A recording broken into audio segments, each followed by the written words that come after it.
All right, what I wanted to do today was just kind of walk you through the process of importing a sample, creating chops, playing those chops, and then converting it to a special type of drum machine kit so that you get per slice or per pad effects and ADSR capabilities. So let's get going. All right, let me find a sample here. Sure, okay, so we're gonna import that.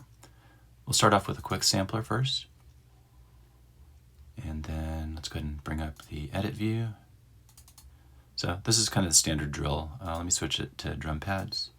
So these are the 16, actually those are all the pads because it's set to transient mode, so I always use equal divisions. And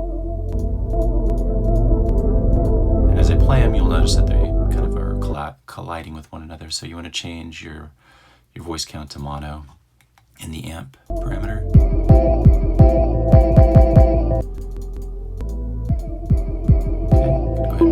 It by hitting these two arrows here. And then let's go ahead and just control the attack just so that we don't get so much popping when we play the sample.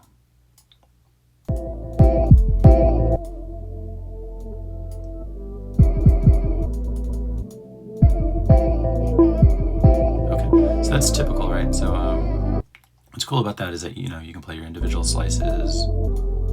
But the problem is that you don't have very much control, right? Everything is kind of global. It's a global pitch control. Everything is affected as once globally. So, I mean, you can do this just fine for most of the music that you make using samples. But if you wanted to go further to really kind of start sculpting stuff, you can go here to the contextual control here for the 3 dots, functions, and create drum machine designer track. Okay, so these are the 16 pads now. You can actually just get rid of this MIDI region, clean things up in the UI a little bit. But these are the 16 pads that we just created. You'll notice it converted back to individual sounds that aren't choked. So go into the edit mode, and then just long press on it to bring up this menu, and then under the exclusive group, which is basically a choke group, just assign it to the choke group that you want. I'm just going to pick these as 1 for right now.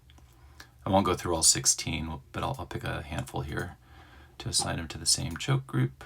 That way we can kind of see what's going to happen here. All right, cool. So let's go back to the play mode. So if I hit these ones with the little 1 in the upper right, they won't overlap. Cool part here is that if you go back to the edit mode, click on a pad, we have the full sample loaded in here, but we have individual controls. So let's go back into play mode. And if I hit play on this 3rd pad, we'll see the playhead go. But I can actually do reverse. I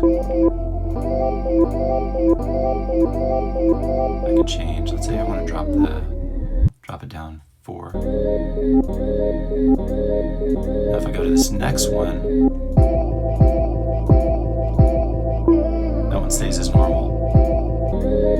This is the only one that's affected. Now if I wanted to add some crazy effect to it, let's do beat breaker, because why not?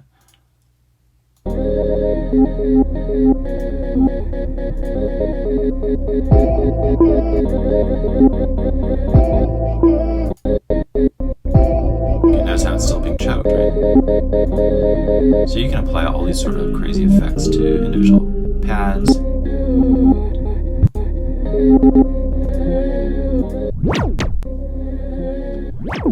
Let's find something that sounds semi-decent.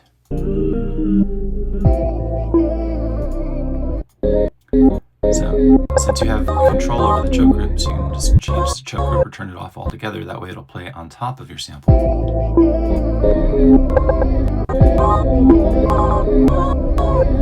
So depending on what you're trying to do, sound-wise, sound sculpting-wise, this might be an effective way for you to gain more control over what you want.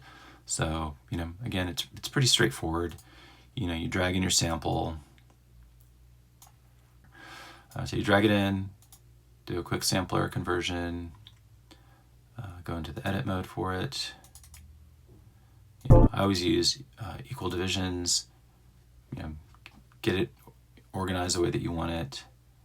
and then in the three dots, functions, create drum machine designer track, and you're good to go. And then just assign your choke groups as needed. All right, hopefully that helps. Thanks a lot. Cheers.